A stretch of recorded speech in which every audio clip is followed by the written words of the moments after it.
that it could continue the ordinary work, even though it was a lot of online meetings and that were held in co-moderation, then also with Reineke Hammelers from the Intergroup Secretariat, attracted an exceptionally large public with sometimes peaks of more than 180 attendees. So also online, the work went on and we kept connected. And I found that very boosting that we still kept connected also during this difficult time. And then with the Farm to Fork strategy that was adopted in May 2020, the Commission officially announced its intention to revise animal welfare legislation, aiming to align it with the latest scientific evidence, to broaden its scope, to make its enforcement easier, and to ensure a higher level of animal welfare.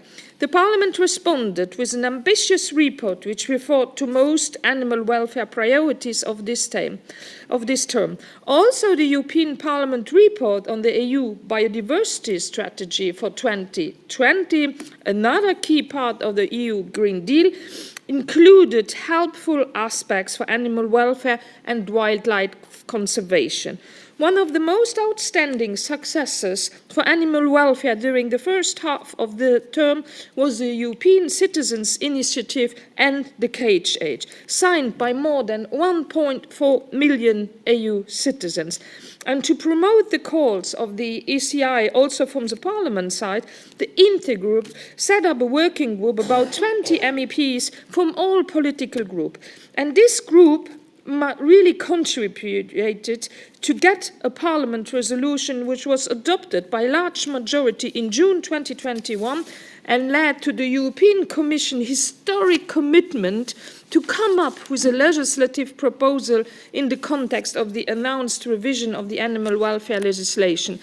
The hopes for getting legislative rules for cage-free farming were therefore high until the second half of 2023, when we sadly had to recognize that the Commission had not been able to live up to the promise it made. Another successful initiative in the early years of the term was the adoption of an EP resolution on plans and actions to accelerate a transition to innovation without the use of animals in research, regulatory testing, and education. This was in September 2021. And I must say, personally, this is a topic which is really, really also important for me. All the topics are, but this especially because they are often forgotten, those millions of animals in the labs. And the resolution in September 2021, I remember, it was with a large majority adopted. So really the members of this Parliament stood behind this phasing out of animal testing in science.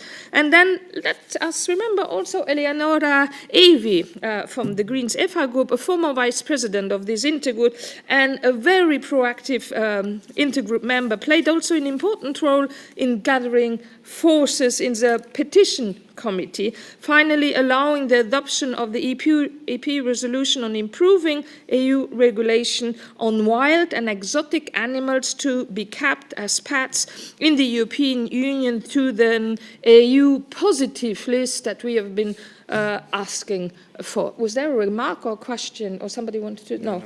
To change the slide. Okay, I thought somebody wanted to add something, which is of course always welcome. So with a resolution on the implementation report on on-farm animal welfare in the early 2022, the Intergroup missed to have a major influence on the outcome of the report, which lacked ambition and put the economic interest of farmers and the industry in the spotlight, despite being a report on animal welfare. This resolution sadly contributed to lowering the EP's expectation for the revision of the animal welfare legislation. Along with the ECI and the cage age, this term was characterized by several successful European citizens' initiative on animal welfare, namely, also remember, and I'm looking especially there at Caroline Rose also, Stop Finning, Stop the Trade, Save Cruelty Cosmetics, and Fur-Free Europe. So European Parliament held public hearings and plenary debates for these ECIs and animal welfare intergroup members, positively really contributed to them. So thank you to all of you. However, it wasn't possible anymore to get Parliament's resolutions on these ECIs.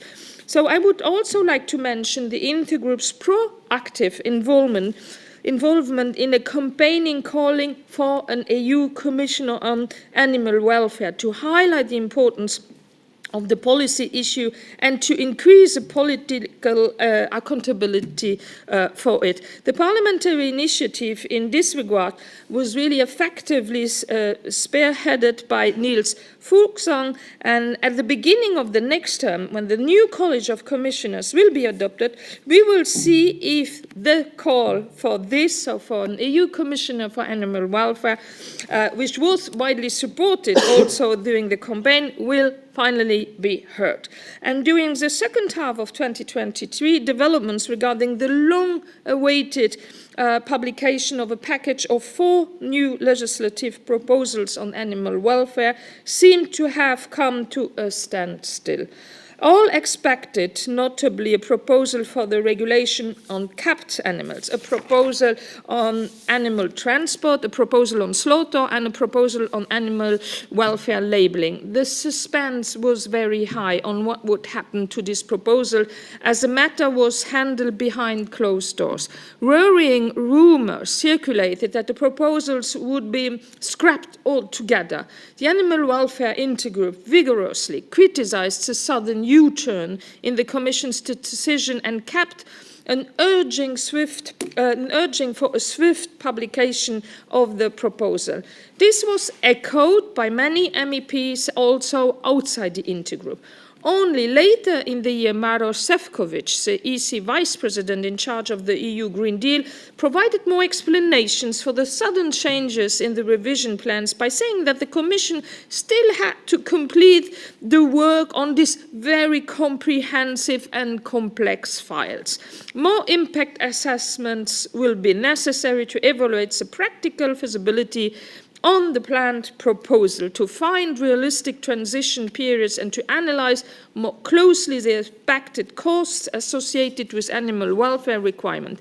He assured, though, that once ready, the Commission would put new proposals on the table.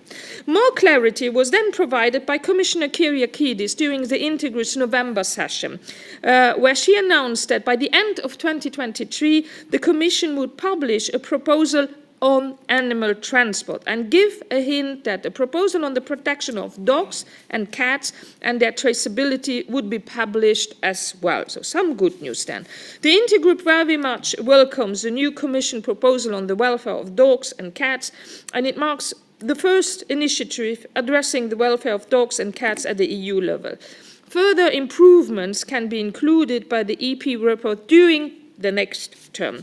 I'm particularly pleased about the work of the intergroups on the campaign animals shared by Petras Astrevicius, Manuela Ripa and Michal Wiesig and Martin Heusig also. This working group contributed to raising most of the critical aspects for the welfare of companion animals, many of which are now addressed also in the legislative proposal. I would therefore like to congratulate my colleagues for this constructive work. The new proposal on the animal transport raises concerns, however, as it is weak in many aspects. A lot will have to be done during the next term to make it more apt for the purpose. So also another fight that we will keep on going in the next legislative, I say we, I hope we, in the next legislative period. To conclude, I would say that the Animal Welfare Intergroup has played once again a key role in providing the necessary visibility to animal welfare in the Parliament's committee and plenary activities.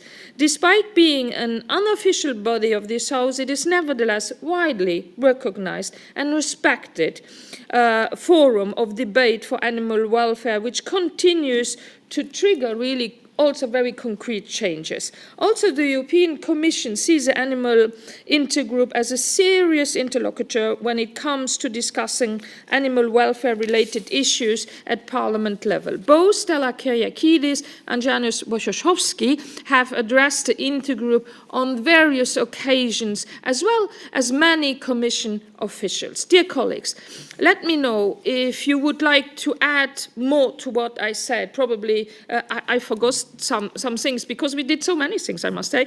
If not, I will give now the floor to my colleague Francisco Guerreiro to moderate the discussion about our pledges for animal welfare for the next term.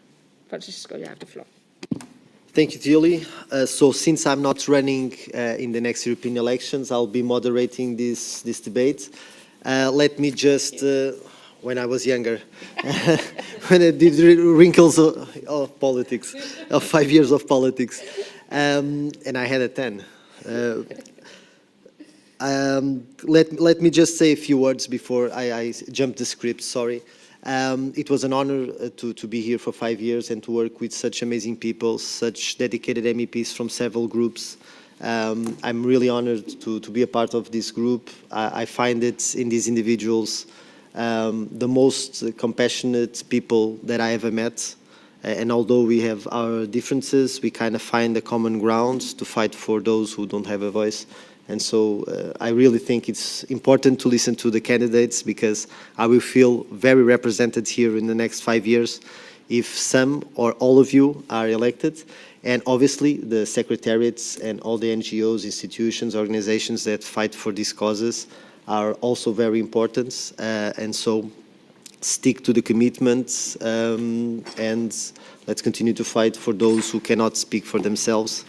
And so let's hear this powerful speech. So the pledges for animal welfare. We have several key speakers. So I'll start by our Finnish colleague, Sirpa Pitenainken from EPP Group. Sirpa is an honorable president of the Intergroup and was also leading it during the last term. She's the longest serving animal welfare intergroup member, joining it for the first time in 2008, so 2008, sorry. This is 5 years of mandate, is catching now, when she was elected as an MEP. Since then, she has been one of the strongholds in this house when it comes to raising and defending animal welfare. I can attest to it. As a seasoned politician, she has also a clear sense of what needs to be done and what is achievable. Dear Sirpa, please tell us more about your personal priorities on animal welfare for the next term, and possibly how the EPP general position towards the animal welfare legislation and concerns might be. You have the floor. Thank you very much. And first of all, a great thanks to the Secretariat for the great work you've been doing throughout all the years. And thanks to all of our good colleagues. I think that we show very well that there's the power in force and in working together and working in positive spirit. And I'm pretty sure none of us alone or as a smaller group could have achieved these results what we have. And the third point, and these are also the wisdoms for the next term, is the impact of the civil society. Without the civil society, the citizen initiatives, the emails, the campaigns that has taken different forms in different electoral periods, I don't think that we would be this strong. I don't think that we could have pushed these issues through. And this is something, a lesson to be learned. I think that in broader context, it would be important to thank for the people for their campaigning, for them being active, because without that, we don't achieve things. Secondly, if we could wish that, be it whatever pro-European party, I dare to say, with whatever other political preference, I hope that these people could still campaign and seek all the people from different parties that are animal friendly, because that counts how the next parliament is going to look like. Then about the context and the questions that we have in the table, I think that Tilly already mentioned quite a list where to continue. And it is important to see that we have sort of put the food on the doorstep in many issues, like the animal transportation. So we need to continue with that one.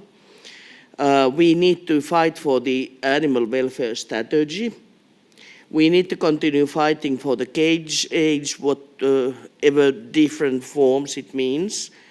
We need to continue fighting for special cases like the animals in the circus or the sea animals, and we have more and more knowledge about the understanding and the capability of octopus, fishes, and all that.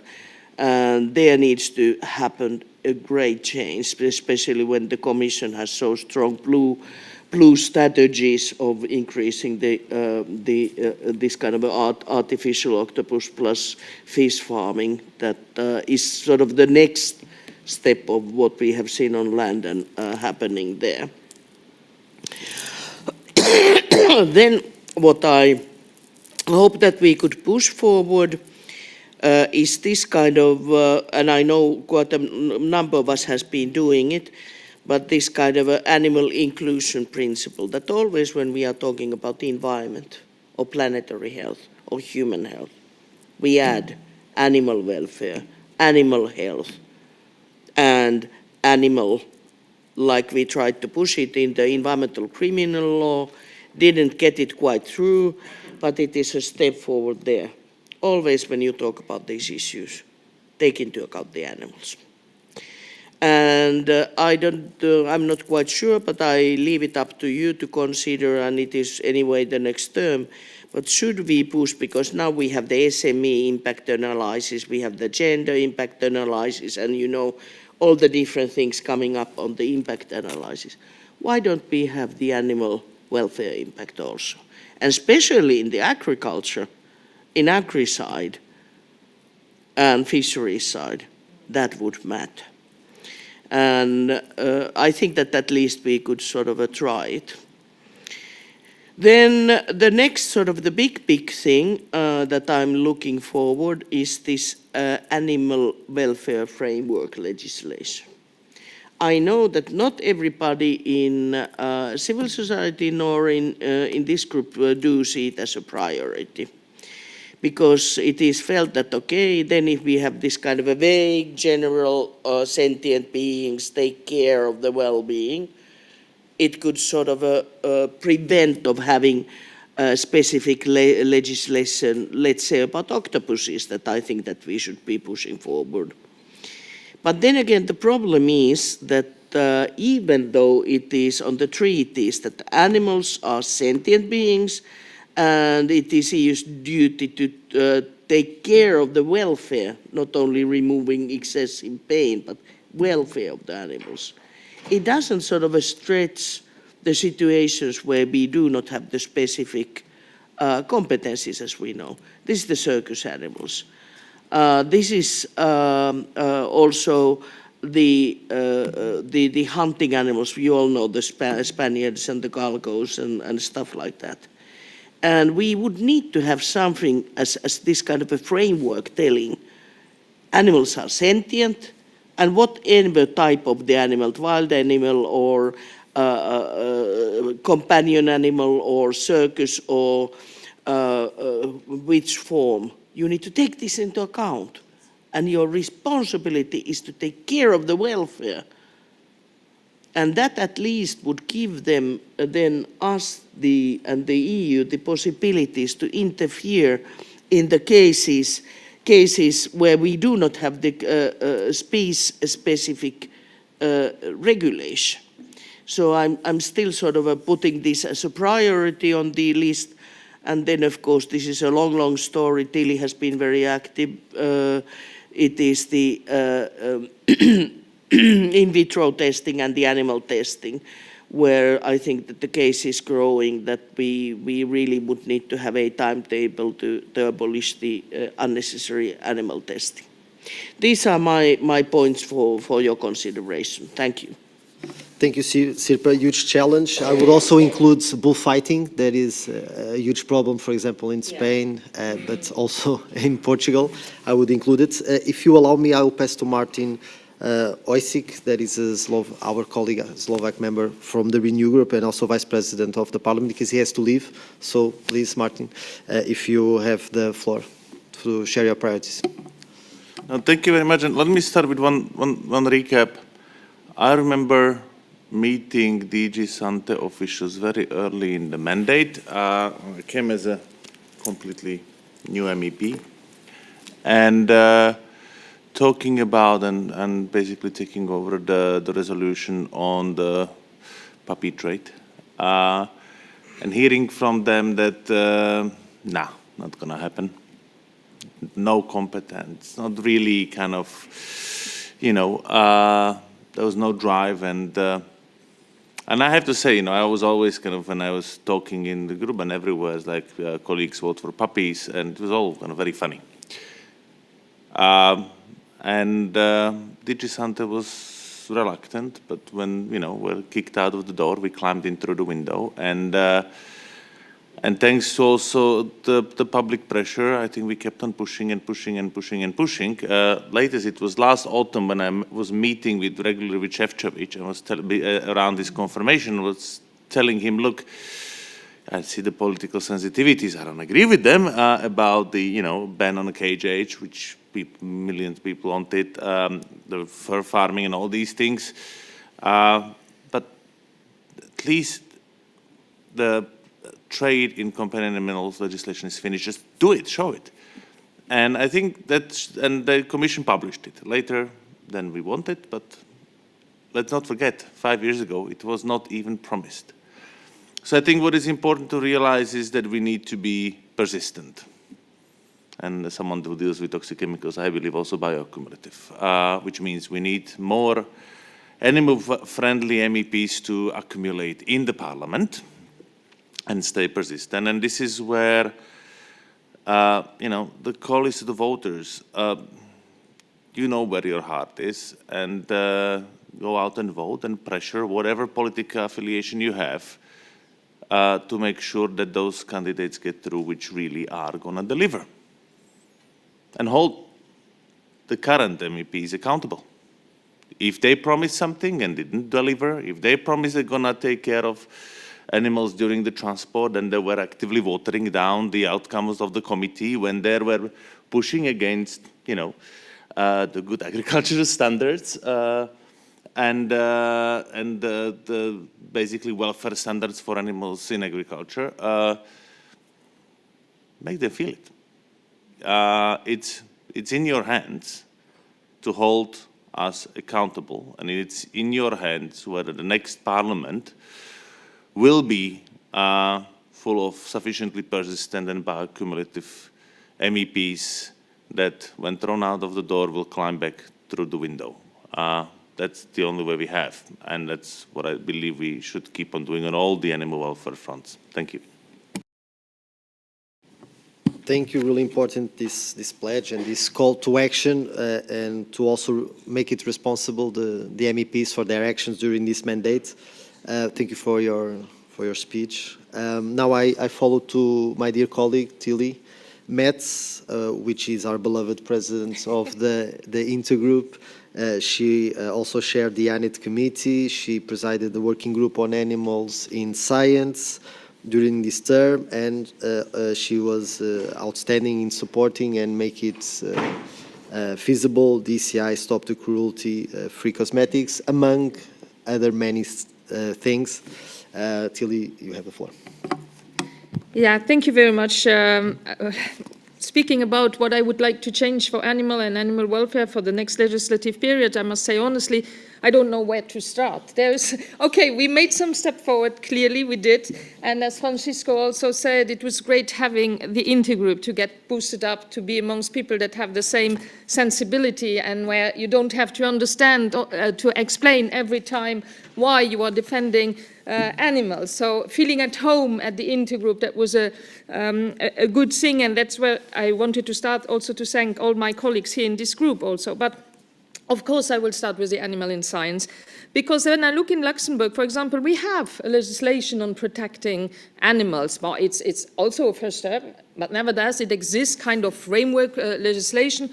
But then always is written, but this does not count for the animal used in science. So with them, I mean, there is Narrenfreiheit, I don't know how to say it in English. You can do what you want. They are accepted from all that. So I think really we need to have this roadmap of phasing out animal testing. I know it's not in every, we don't change the world during the night, but we must make a roadmap. Where is it possible right now to come with the NAMs? We have new alternative methods for to do the research, to test toxicology, etc., that are even more efficient, that are more transferable to human beings. We have the organoids. We can work on cells, on animals. We have so many things that we have already now. So we need a plan. Where is it possible really to progress even more while renouncing on animal tests? And then, of course, I speak also about the farmed animals. I mean, those are millions also of animals. And I think it's very important also there that we have this very strong ECI on and the cage age, that we work together with the farmers and that we give the animals more place, that we respect them more, that we give them the right conditions during their life and also during slaughtering. That is another legislative proposal which is very important that we need to work on. But we are speaking also here about millions of animals. Of course, this doesn't go without also questioning a bit our food traditions. I mean, we have to reduce, and we know it, in order to achieve our climate targets, we have also to do an ecological transition in our food habits.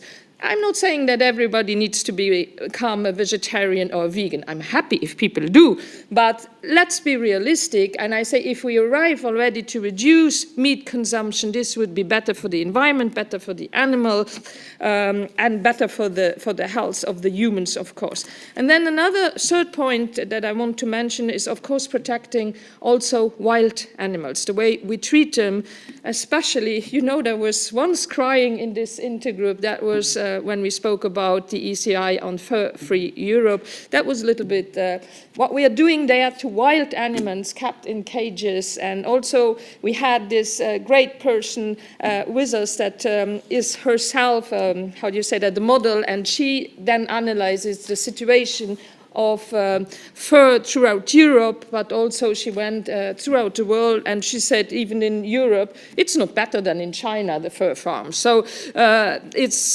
we have to ban fur in Europe, the fur farms, but also the selling of fur. We don't need this anymore neither. And this is also linked to a lot of cruelty, not only how they are held, but also how they are killed. I don't go into the details again.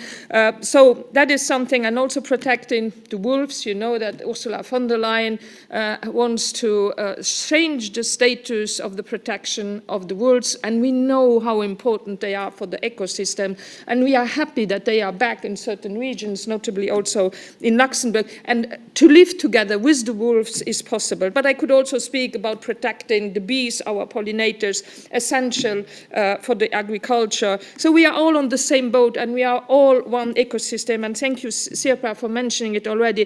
So defending also a One Health approach, a planetary health, I think it's very, very important. And last but not least, we have the citizens on our side. Never, never forget that the citizens, when you look at the Eurobarometer, they want more animal welfare. They want more protection of the animals. So it's also about the credibility of the EU institutions. So I'm sorry, I was probably too long, sorry. No, it's fine. It's always too much to pick up and to fight for the next mandate. So I'll pass also the floor to Thomas, because he also has to leave.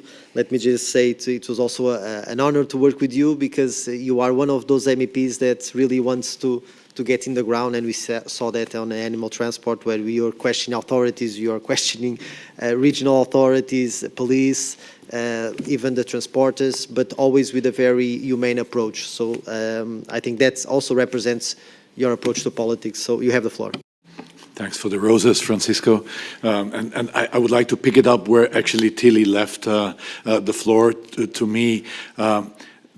We have the citizens on our side. More than 80% of the citizens want bettering of the animal welfare situation.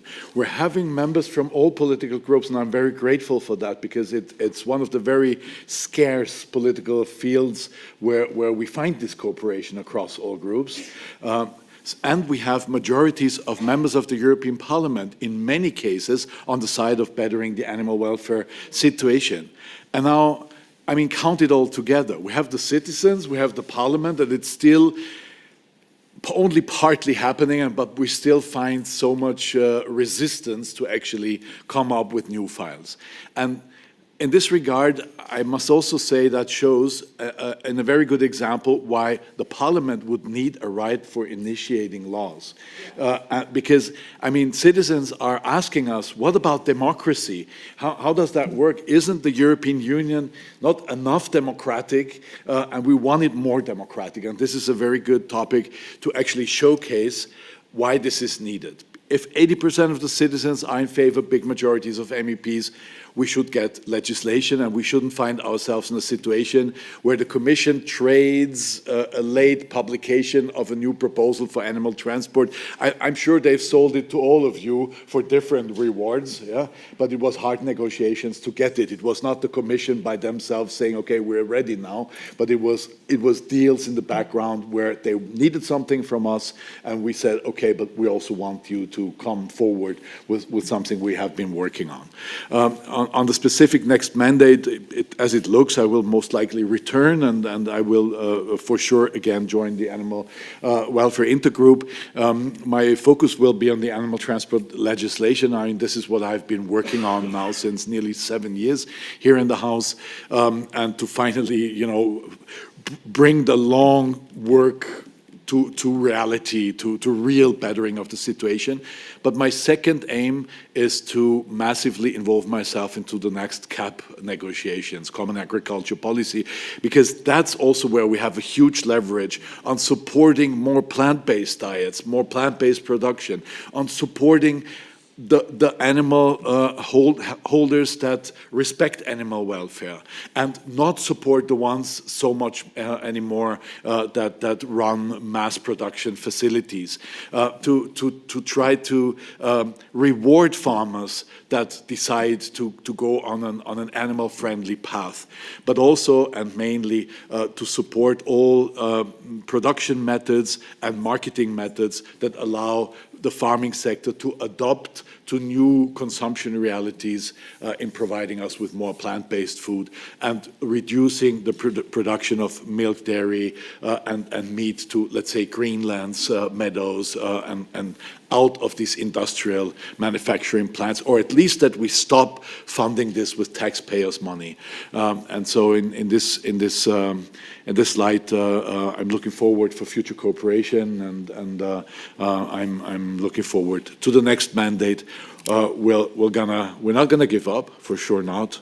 We're gonna keep on putting pressure together with citizens, civil society, and thank you all colleagues, thank you Secretariat, and also the staff people from the many MEPs that are engaged here. You all together are the backbone of the successes that we reach. Thank you very much for that. Thank you. Yeah, for true, sometimes you are just the face of a huge team. And so, Thomas, let me just reinforce the importance of a single market approach. And when we look, for example, at the Common Agricultural Policy, that was kind of an irrational position when we had the Farm to Fork strategy. That is just a strategy and has huge, very important objectives. But before, we approved a huge package to finance unsustainable production system. And so I would much appreciate your work and other groups fighting these battles, because it's in CAP that we can really make a good and positive change, also to change the narrative with farmers. They are not the main beneficiaries of this system. They are being used in a non-positive way.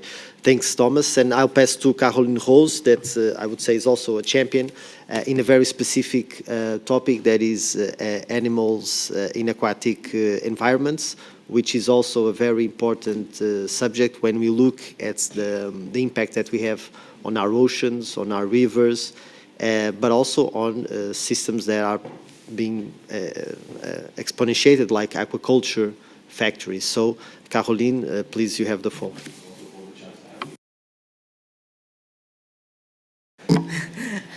Merci, Francisco. Thank you, Francisco, and thank you to everyone for all the work that's been done over these last 5 years. Very intense 5 years in terms of our animal work. There has been a citizens' mobilization for animals. Lots of associations working on this with employees and volunteers who've been quite extraordinary. We've heard about various citizens' initiatives for animal welfare, which shows the real will on the part of European citizens to bring forward the condition of animals in the European Union. But obviously, not everything has been done. We've heard about the reform of the CAP and the challenges that there are for animal welfare still within the system. And we have to actually stop this system, which helps the big farmers and industrial scale farming, which harms animals. Among the reform proposals, as you've said, Tilly, we've got 2 reforms published by the Commission, the regulation on the transport and that of animals, pets, animals of companionship. Then the next mandate, this is going to be crucial. If I look at what is being put forward in terms of animals, we see that there is work being done on transport and the 8-hour maximum and 4 for the more vulnerable categories of animals and the banning of certain kinds of transport and the banning of them if they don't respect European animals. And we've heard about missions where we've seen many violations of these rules, and also the caged animals banning of certain kinds of transport, and banning of fur and merchandise which contains fur. So we have all these measures and also measures for those animals which are being experimented on for scientific purposes. I've already mentioned pets, exotic animals, aquatic animals, that's a chapter that we're going to hear about, and hunting of animals. These are all huge issues, and the party has adopted a stance supported by the Greens all over Europe. Just want to speak about aquatic animals, therefore. Today, we don't have any specific measure to ensure the protection of aquatic animals and to stop their suffering. I think they're very often left out and forgotten when we talk about the welfare of animals.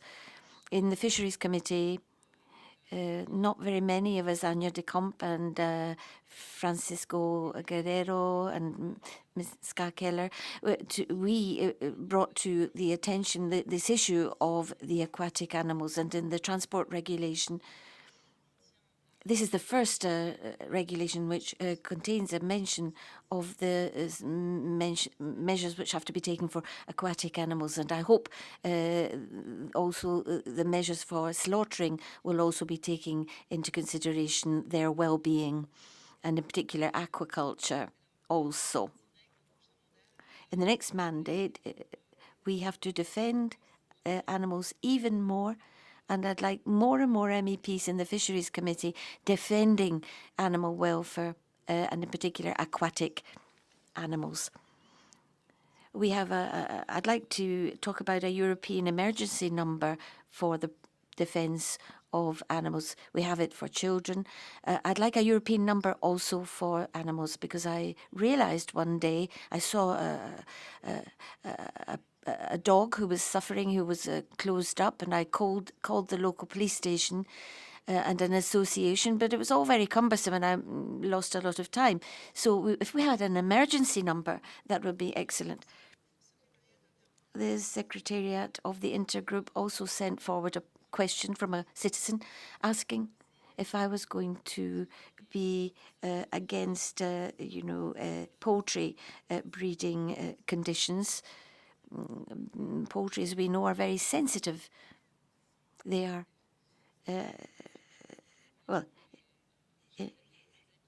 in my region, I actually call the chickens my friends. I can see how they react when they are afraid, and they are extraordinary animals. And the fact that we shut these animals up, yes, of course, I am against that. And thank you very much. Thank you, Caroline.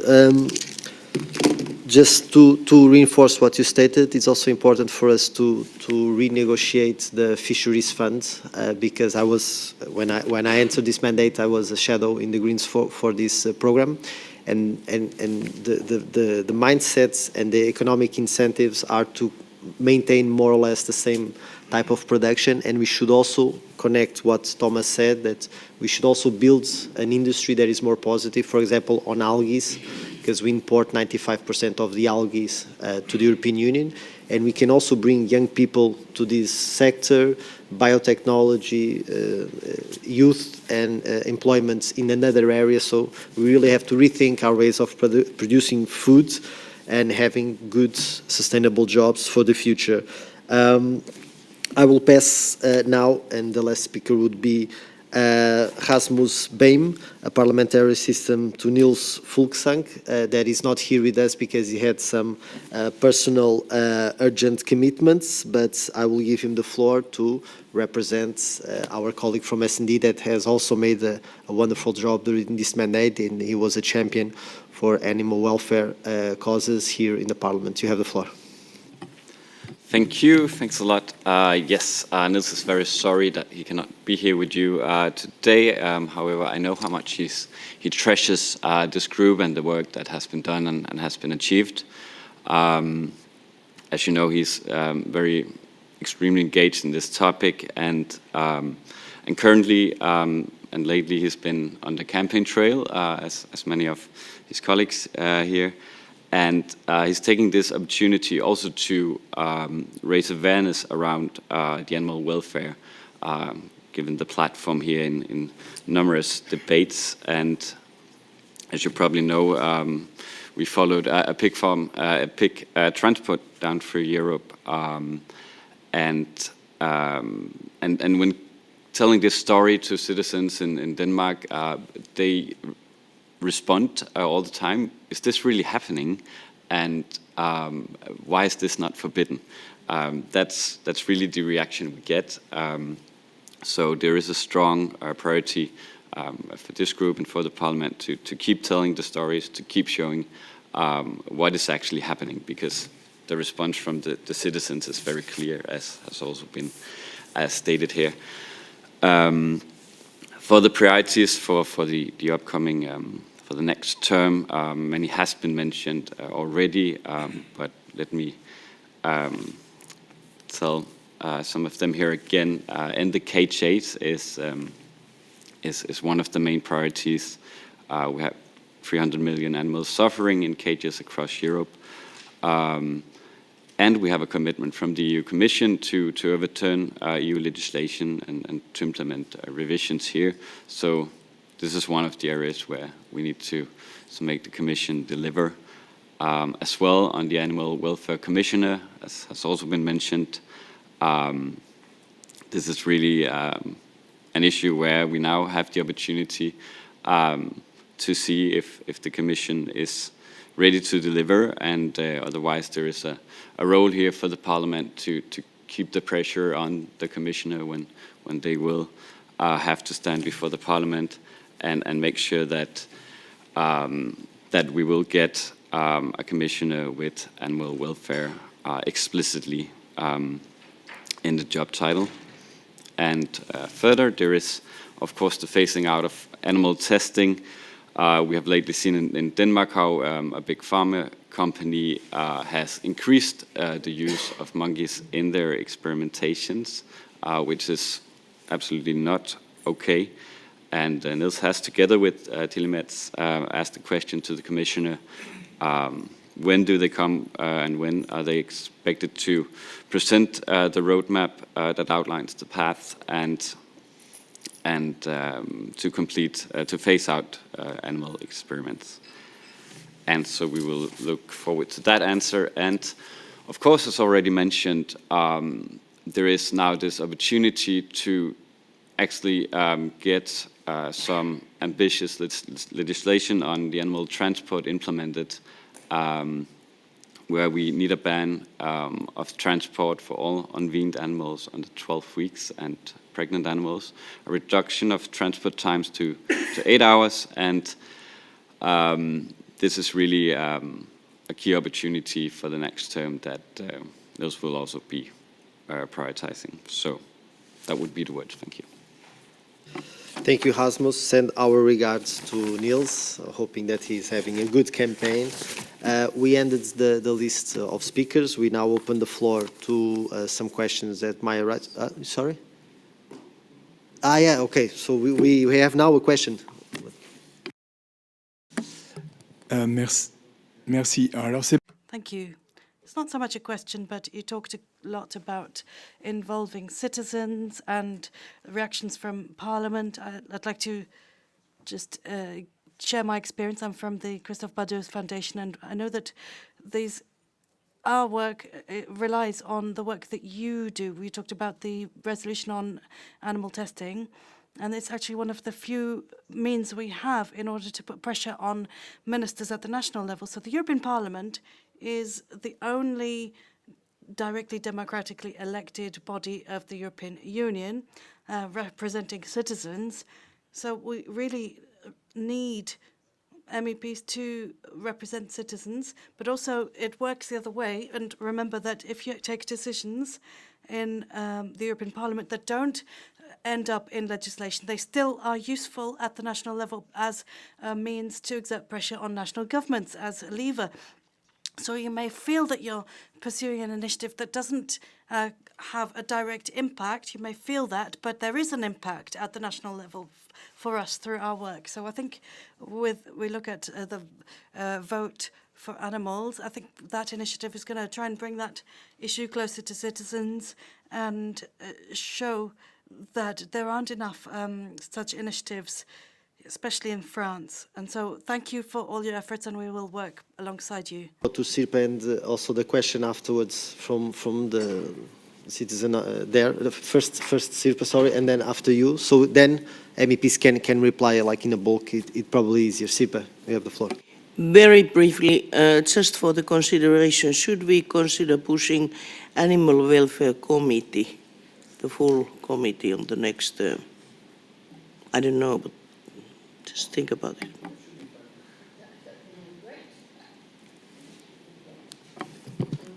A good question for us to analyze. Sirpa, you have the microphone on, if you could. Okay, thank you.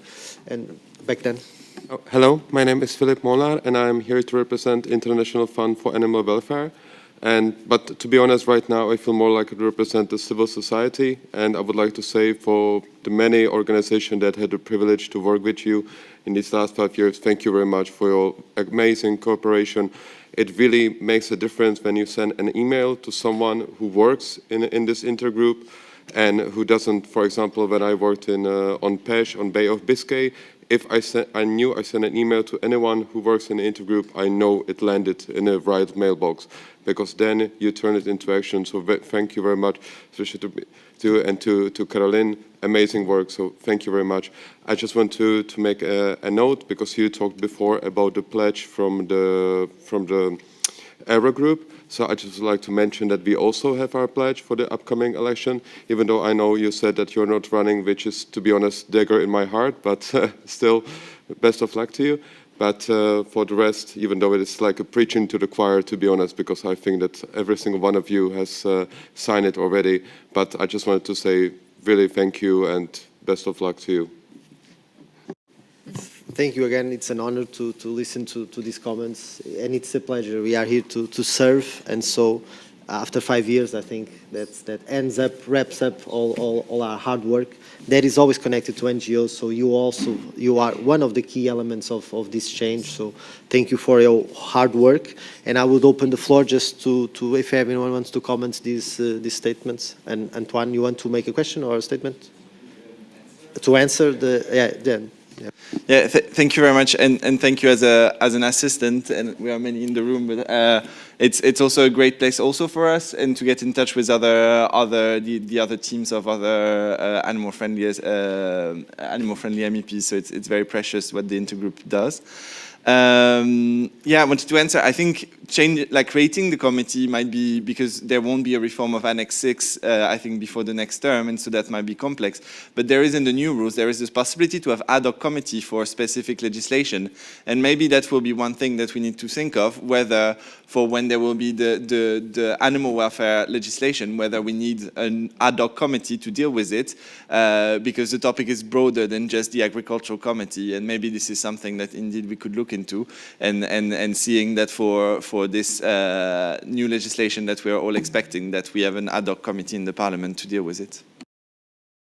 Okay, just to recall that online is also open to comments if anyone wants. I don't see anything from now, to be honest.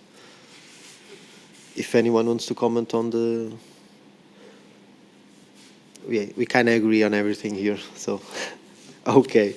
So I will conclude this discussion, and I would like to remind the candidates once again, although all or most of them already signed the pledge, that they can sign the 10 priorities pledge of the Animal Welfare Intergroup.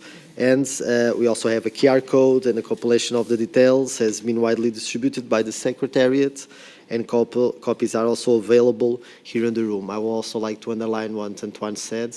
And our work as MEPs would not be fulfilled if we didn't have the teams, if we don't have these connections. And again, the bonds that we made here in the last 5 years are also important in our personal relations. And I think we did not have that morality of one being best or the other group being the best. We always connected, we always trying to find bridges to fight for those who cannot speak from themselves. And so, again, it was a huge honor. I think it's also symbolic that I'm here making my last speech in the day that my country is celebrating 50 years of its peaceful revolution, where we had the opportunity to be free, to talk about how democracy should improve, and that also gives us the freedom to fight for those who suffer, and obviously we are talking about the animals. So again, thank you very much. I will end my speech by giving the floor to our dear President, Tilly. Thank you, dear Francisco, and thank you very much for all the work you have done. You have been such an important ally, and also in this group, but also in general, and a good friend, I must say, in the meantime. I want also to thank all the assistants and advisors that supported us, and thank you very much to the civil society, to the NGOs, and again, thank you to all the board members of the intergroup, that those who were specifically also committed in the working groups, and all the valued contributions that the members made. And also a big thank, of course, to the Secretariat of the Eurogroup for Animals. What would we have done without them, for the excellent coordination, events, activities that they organized. So the whole staff of the Eurogroup, thanks a lot for all you have done to make this work in this intergroup possible, and for all your support at any time. So thank you very much for that. And then I would like also to thank, it's maybe not usual for me to thank the ECR group, but this time I will do so, because the room that we have here is provided from the ECR group, and they did it again to the whole term, but this is an important logistic help, so thank you very much for that. And then also big thanks to the interpreters that are always there. What will we do without them? Nothing. We need you, and you do such an important work. And also especially in this intergroup, I'm I'm aware that it was probably not always easy with some pictures you have to watch and translation, and you had to make in parallel. So thank you very much that you are there supporting us. I know I went over time also several times, and you had also understanding for a few minutes more. So thank you very much. And then also the technical teams that made it possible, that we have PowerPoints, that we had also experts that were not in the room. You did a great work too. And then, for all those running, I wish them, of course, a very successful European election, a very successful campaign. And let's continue, as Francisco said, to give a voice to those who don't have a voice, and let's keep on fighting, and let's keep connected. So thank you very much. And I think the very closing work is done by the Secretary of the Eurogroup. Andreas, you have the floor. Thank you, Tilly. Dear members, dear all, on behalf of Eurogroup, I would like to, Eurogroup for Animals, I would like to thank you all for your hard work on animal welfare-related activities during this term, which helped to successfully promote and advance many animal causes in this House. As already mentioned by Tilly, some impressive results have been achieved, and your continued support has been crucial in the crisis moments of last year, when the whole revision process of the animal welfare legislation was put at stake. We are ever so grateful for this. Reineke Hamelers, the CEO of Eurogroup for Animals, regrets not being able to be here today to personally hand you over a certificate of recognition for the animal welfare-related work carried out during this term. On her behalf, my colleague Elise Fleury will distribute the certificates to all members who are present here today. Those who were not able to attend today will receive the certificate per post. Now I warmly invite you to come to the floor for the handover of the certificates and to take some pictures. We would like to have a group picture with all attendees here in the room. Thank you very much. And we will conclude then with a drink and a piece of cake, which is offered by Tilly, Francisco, and the Secretariat. Thank you. Yeah, I think the cake is vegan, right? Yes. Yes. Can I have the confirmation of that, just to be sure? So I can eat. If he survived the cake, because if it survived, because it was a little bit traveling by truck, by bus, apparently. So now it's a pudding. Yeah, but the taste is the same. Okay, so let's come for the certificates and for the picture. Drinking champagne before the votes, it's not a good idea. Merci beaucoup. It's like in school, I get my diploma. Finally, I get the most important diploma. I passed. But I think it would be good that everybody. Yeah. All of those who want to join, please come all. Yeah. Feel free. The floor. I still want to have a